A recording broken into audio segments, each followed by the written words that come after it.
Eh bien, bonjour à toutes et à tous. Aujourd'hui, on se retrouve donc pour parler de l'un des meilleurs films, pour moi, donc de la saga X-Men, donc du côté de la Fox, qui n'est autre que Logan. Alors, bien évidemment, on va en parler donc premièrement donc, dans une partie donc sans spoiler. C'est vrai que pour moi, je trouve que c'est un excellent film, le meilleur donc de la saga X-Men et le meilleur film X-Men. Ce film, il est premièrement très émouvant. Il y a quand même pas mal d'action, c'est assez violent, etc. Bref, c'est tout ce qu'on veut dans un film Wolverine.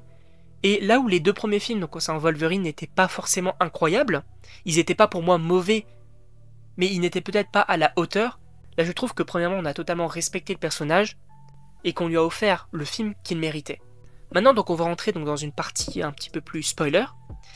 On va parler bien évidemment de Wolverine, Logan, et notamment donc l'acteur Hugh Jackman qui est encore une fois excellent dans ce rôle. Je le trouve très charismatique encore une fois. Il porte totalement le film, tout comme donc les films X-Men où est-ce qu'il apparaissait. C'est en réalité le Wolverine, un petit peu vieux, le Old Man Logan, qu'on aime. C'est-à-dire que oui, il est vieux. Oui, on sait que l'adamantium donc qu'il a en lui commence donc à le tuer peu à peu. Mais il reste quand même violent. Il se bat quand même donc pour les personnes qu'il aime, notamment donc Charles Xavier. On va également parler bien sûr de X-23 avec qui donc il commence à avoir une petite relation dans le film. Je trouve que ce Wolverine là il est ultra intéressant, ultra bien. Et je comprends en réalité cet aspect The Last of Us, cette comparaison que beaucoup de personnes ont pu faire donc avec The Last of Us, je la partage totalement. C'est-à-dire que dans un monde entre guillemets post-apocalyptique, on a d'un côté donc un homme donc qui a tout perdu durant donc sa vie, qui se trouve entre guillemets maudit car tous ceux avec qui il a pu entretenir un lien sont décédés, et du coup il va se retrouver donc en la présence donc d'une petite fille qui finalement voilà va lui combler peut-être un certain manque, avec qui voilà ils vont vivre quand même pas mal d'aventures, etc. Ils vont voir donc qu'ils se ressemblent pas mal. Il y a cette relation qui va s'établir, et je comprends encore une fois totalement la comparaison qu'on peut faire donc avec The Last of Us. C'est entre guillemets le The Last of Us de Marvel pour moi, et même si bien évidemment il n'y a pas de zombies, mais je trouve ça voilà très intéressant. On peut également parler donc du professeur Xavier, et je trouve que ce qui est hyper intéressant, hyper bien fait dans ce film-là, c'est cet aspect de, en fait mon cerveau, il a été qualifié donc par le gouvernement comme arme de destruction massive. Ce qui est quand même pas mal pour, on le rappelle, un cerveau. Voilà. Donc bien évidemment, c'est ultra intéressant de l'aspect, en tout cas cet aspect-là, avec notamment donc le professeur Xavier qui devient dangereux pour les autres et pour lui-même également. Et voilà, et on va se demander de est-ce qu'il est trop puissant pour ce monde-là. Pareil, c'est un aspect que j'ai beaucoup aimé dans le film. Mais par contre, donc voilà, Charles il continue malgré tout donc de vouloir protéger les mutants, notamment donc avec le personnage de Laura. Transition donc toute trouvée, on va parler du personnage donc de Laura, donc X-23. Et c'est vrai que j'ai mis du temps avant d'apprécier parce que au départ, voilà, j'aimais pas forcément trop ce personnage-là. Elle parlait pas, elle était un petit peu ronchon entre guillemets. C'était pas forcément le personnage que j'appréciais dans ce film-là. Moi, je préférais bien évidemment Logan, et c'était surtout lui que je suivais dans le film. Mais au fil du temps donc de mes visionnages, j'ai appris à beaucoup plus l'apprécier, et maintenant donc quand je le regarde, j'ai beaucoup plus apprécié ce personnage-là, et c'est beaucoup plus la relation entre les deux que j'aime dans ce film-là.